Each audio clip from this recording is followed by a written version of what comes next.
Il n'y avait pas que de bonnes nouvelles dans le texte d'Hervé. En voilà une bonne en échange.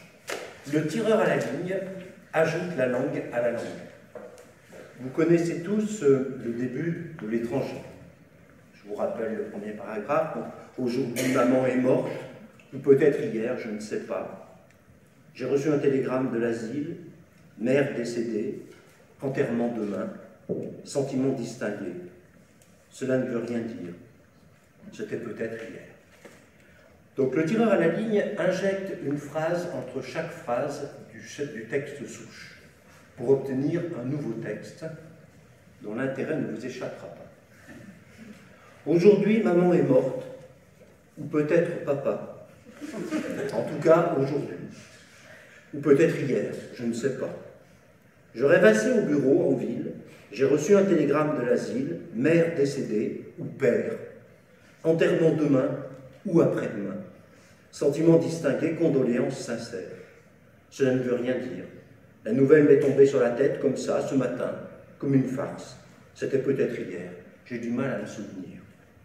L'asile de Vieillard est à Marengo, à 80 km d'Alger. J'ai démarré aussitôt la 4 chevaux, mais elle s'est mise à tousser. Je prendrai l'autobus à 2 heures et j'arriverai dans l'après-midi. Je n'aurai pas vraiment besoin de voiture sur place. Ainsi, je pourrai veiller et je rentrerai demain soir.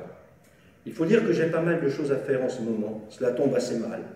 J'ai demandé 2 jours de congé à mon patron et il ne pouvait pas me les refuser avec une excuse pareille. On ne perd pas père ou mère tous les jours.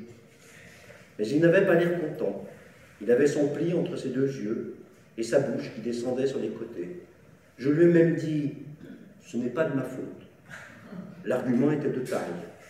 Il n'a pas répondu. Il aurait bien été en peine. J'ai pensé alors que je n'aurais pas dû lui dire ça. Il n'est jamais bon de parler de faute dans la chambre des morts. En somme, je n'avais pas à m'excuser. Toujours les parents meurent. C'est plutôt à lui de me présenter ses condoléances. En guise de ça, il a passé la main dans ses cheveux et haussé les épaules. Mais il le fera sans doute après-demain, quand il me verra en deuil. Il faut que j'aille acheter une cravate noire. Pour le moment, c'est un peu comme si maman n'était pas morte, ou papa. Après l'enterrement, au contraire, ce sera une affaire classée, et tout aura revêtu une allure plus officielle. Je serai debout, en première ligne, face à la mort.